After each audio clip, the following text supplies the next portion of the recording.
Hi everyone, this is Akanksha and I welcome you guys to mobile Pathshala. आप सारे बच्चों का एक बार फिर से मोबाइल पाठशाला पर बहुत बहुत स्वागत है।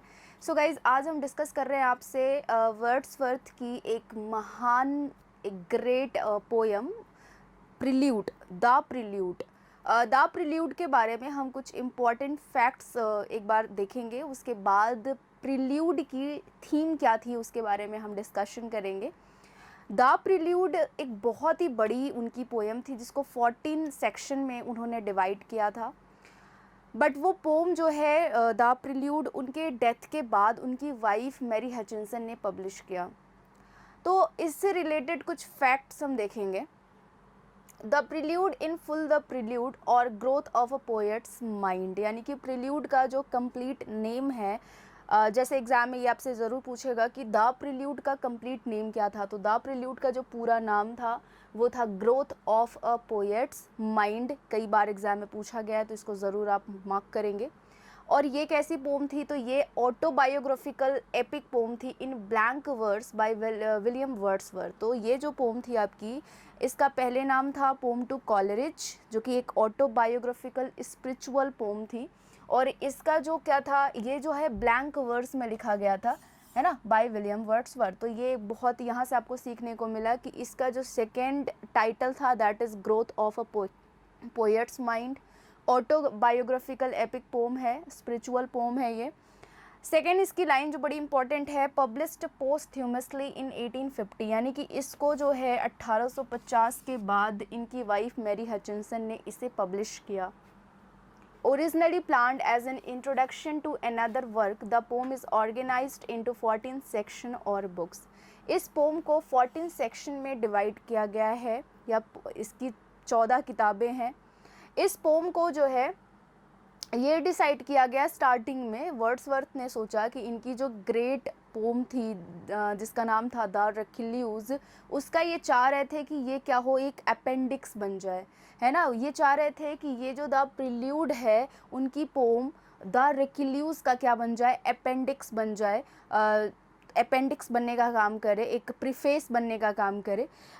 तो गाइज, ये द प्रिल्यूड तो उनके डेथ के बाद उनकी वाइफ मैरी हचिंसन ने पब्लिश तो किया, बट द रिक्यूल्यूज जिसका ये बनाना चाह रहे थे, प्रिल्यूड को प्रीफेस बनाना चाह रहे थे जिस पोम का, वो पोम यानी द रिक्यूल्यूज कभी भी पब्लिश नहीं हो पाई। तो अब आते हैं इसके थर्ड पे हम। Wordsworth first began work on the poem in about 1798। इन्होंने 1798 पर जो है काम करना शुरू किया।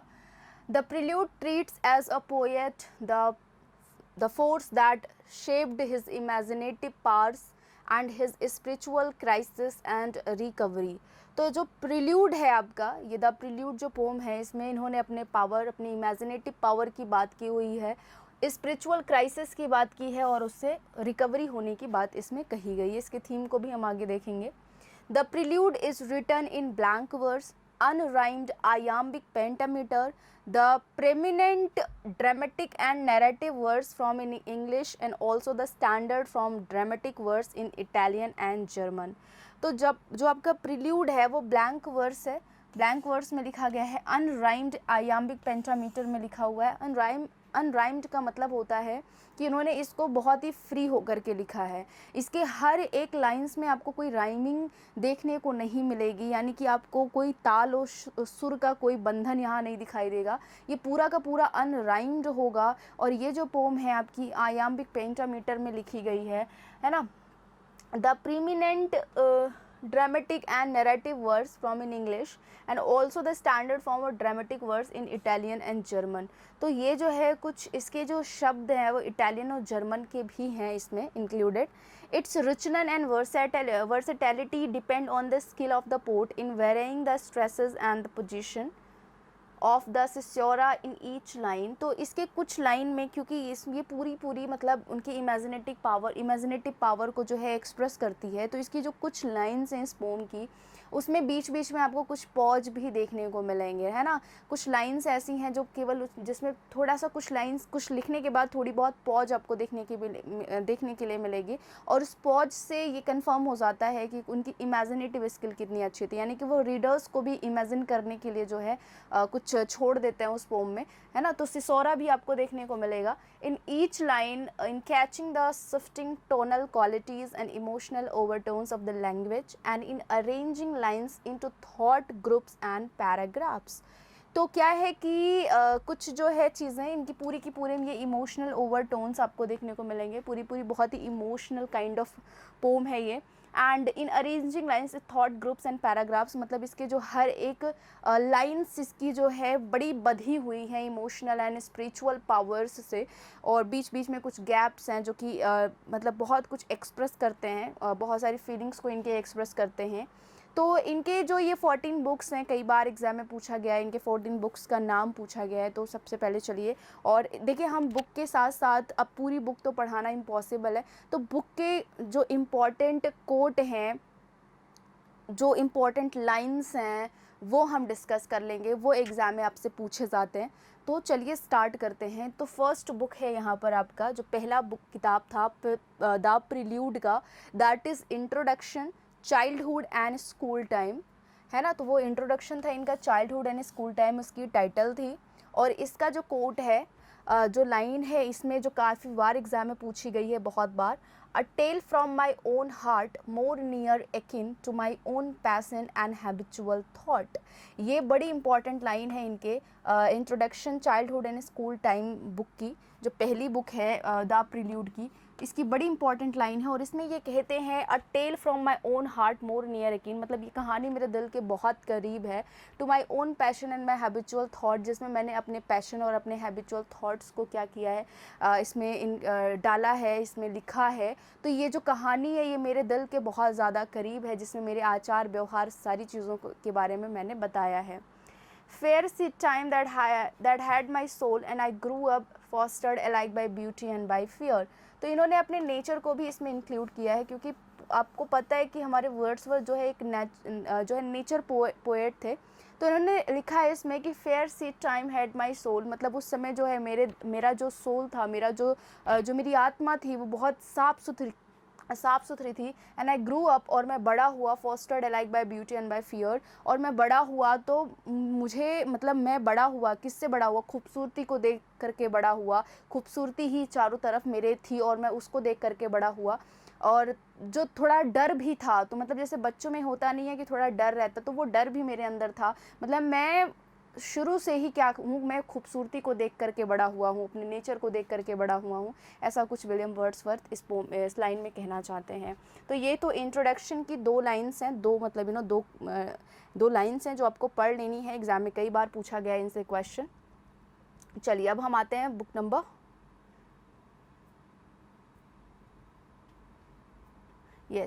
स्कूल टाइम पर आते हैं. तो ये इनकी सेकेंड बुक थी द प्रिल्यूड की, जो कंटिन्यू की गई है ना सेकेंड पार्ट में भी. तो इसकी जो मतलब इम्पॉर्टेंट जो लाइन है वो है, O nature thou hast fed my lofty speculations and in thee for the uneasy heart of ours and find a never failing principle of joy and purest passion. Guys ये बहुत important line है, exam में पूछा भी गया है कई बार.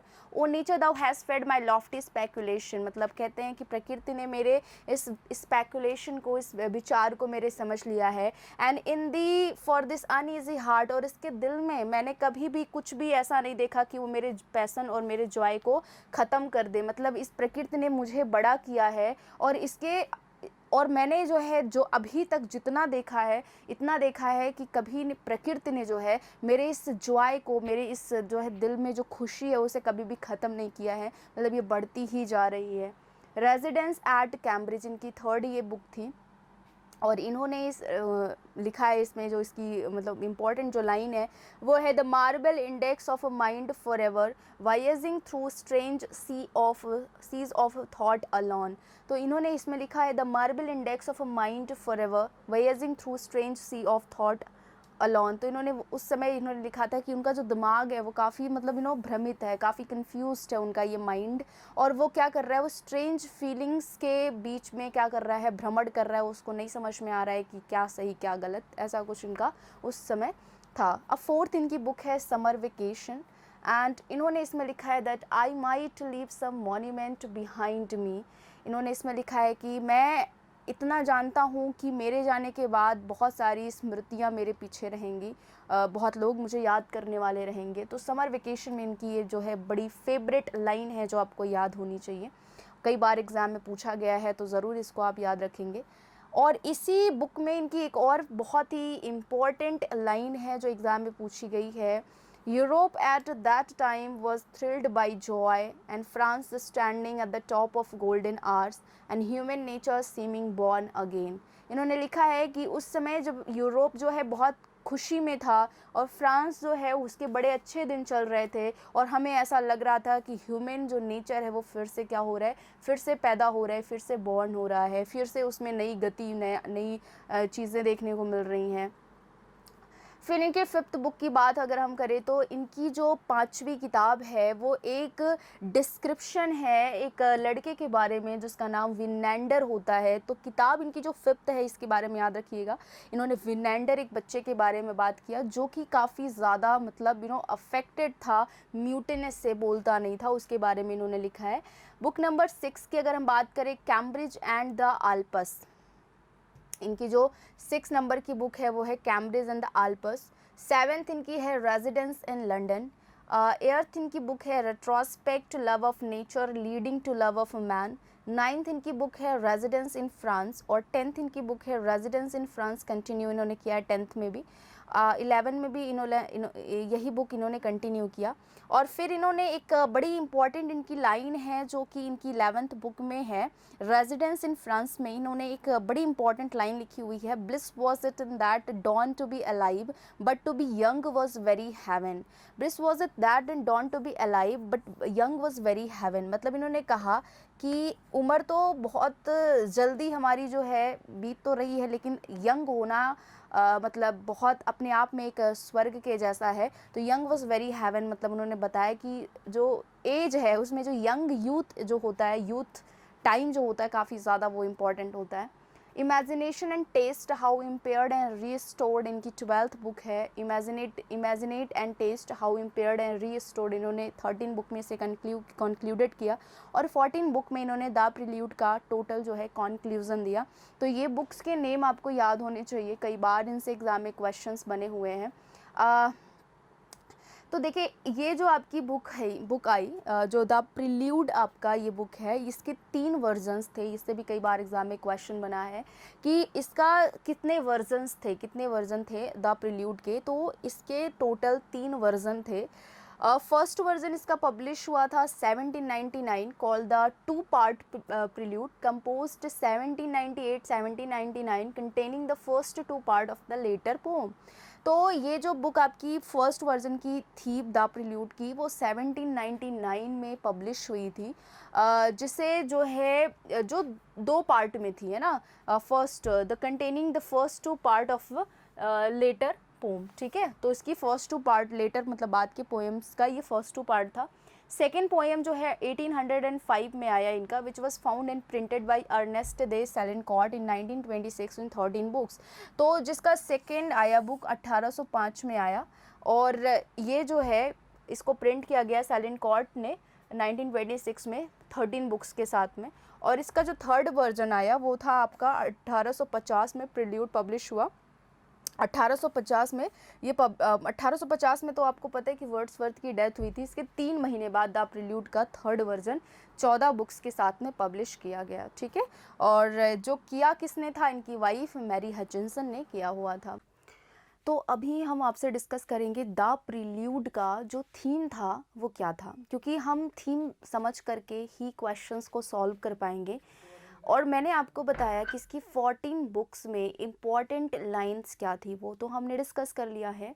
तो अब हम इसकी थीम को देखेंगे, ठीक है। तो द प्रिल्यूड पर आ जाते हैं। तो द प्रिल्यूड जैसा कि पता है कि इसके 3 वर्जन्स थे, और इसको लास्ट में इनके वर्ड्सवर्थ के डेथ के बाद इनकी वाइफ मैरी हचिंसन ने इसे पब्लिश कराया था 1850 के, मतलब 3 महीने बाद इसको पब्लिश कराया था।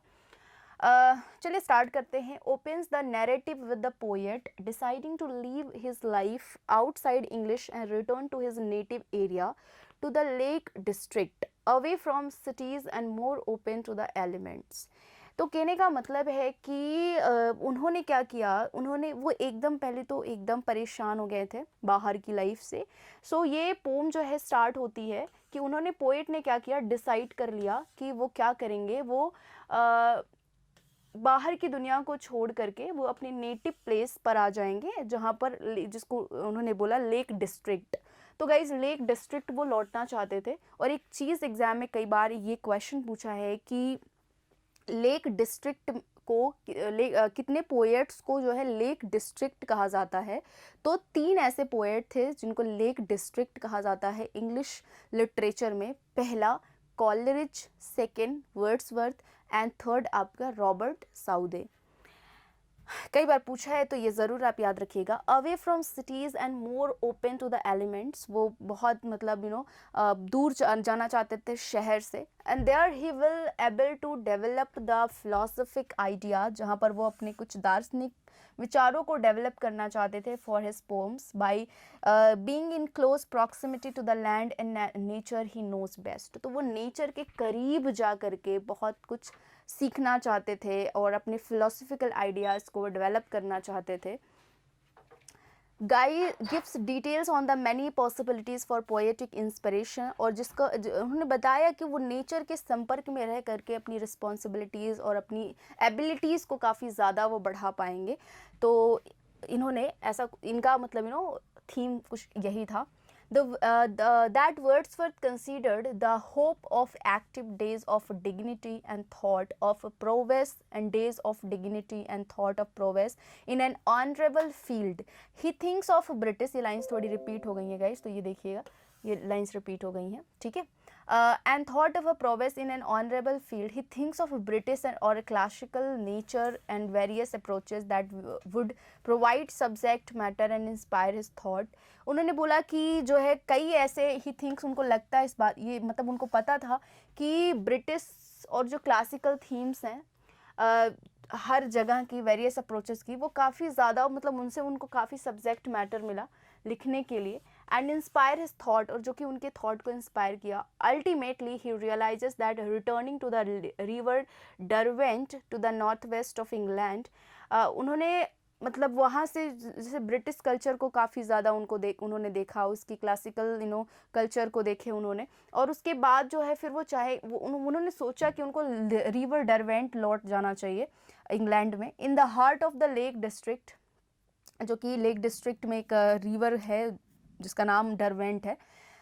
The might find the best sources for memories and that could lead to new poetry.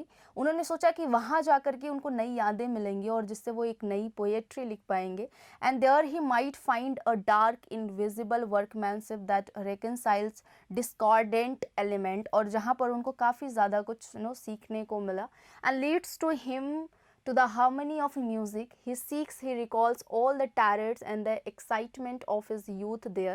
क्योंकि लेक डिस्ट्रिक्ट में ही वो उनकी पैदाइशी हुई थी और बड़े हुए थे, तो वो वहाँ से कई मेमोरीज़ को रिकलेक्ट करना चाहते थे और बहुत कुछ उस पर आधारित बेस्ड पोम्स को लिखना चाहते थे, तो इसलिए वो वहाँ लौटना चाहते थे। तो उन्होंने कहा कि वहाँ जा कर के मुझे काफ़ी ज़्यादा वहाँ की हर धुन में मुझे हार्मनी मिलती है, मतलब शांति मिलती है। ही रिकॉल्स, जिसके लिए वो मतलब जो ढूंढ रहे हैं वो, एंड ही रिकॉल्स, वो याद करते हैं ऑल द टेरर्स, सारे जो डर हैं, सारी जो एक्साइटमेंट्स हैं ऑफ हिज यूथ देयर, जो युवा अवस्था की। Giving details about an incident in which one evening he impulsively, और इसी पोम में उन्होंने एक बताया कि एक शाम की बात है, उन्होंने क्या किया, बोरो किया। The boat shepherd left tied up on the lake shore, and उन्होंने क्या किया, एक जो है एक सेफर्ड की उन्होंने क्या कर ली, एक बोट ले ली जो कि लेक शोर में थी। How now recognizes that as a youthful act of the every that, और उन्होंने उसको मतलब वो याद कर रहे थे कि कैसे उन्होंने एक जो है एक बोट ले लिया था एक सेफर्ड का, and in fact terrorised him. He left himself pursued by the cliff at the shore and we seem to be followed him and make him aware of his transgression until he turned around and brought the boat back where it belonged. तो उन्होंने किसी का boat चोरी कर लिया था, and उसके बाद जो है क्या किया, और उसको उन्होंने बाद में रियलाइज़ किया कि ये उन्होंने गलत किया, तो बाद में उसी बोट को उसी जगह पर जब तक वो बात नहीं देते तब तक उनको शांति नहीं मिलती। The rest of the book I describe his early childhood and his maturation as a schoolboy and the ways in which he went beyond more traditional education and began opening himself to nature and truths of existence.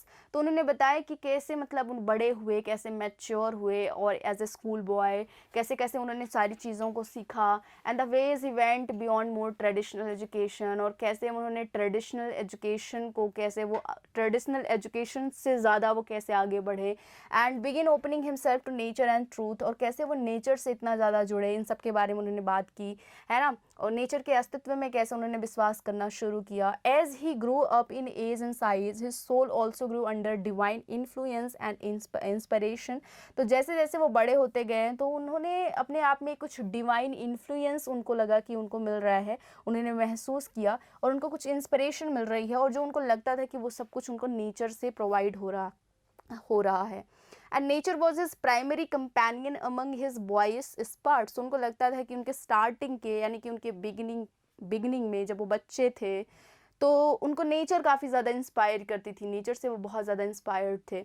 ठीक है, तो उनका ये कहना था. तो ये जो है उनकी थीम है द प्रिल्यूड की. आगे जो है हम इनके कुछ पोम्स को देखेंगे, कुछ पोम्स को इनको डिस्कस करेंगे, कुछ इंपॉर्टेंट लाइंस इनसे जो है रिलेटेड वो पढ़ेंगे और कई MCQs करेंगे जो एग्जाम में कई बार इनसे पूछे गए हैं वर्ड्सवर्थ से.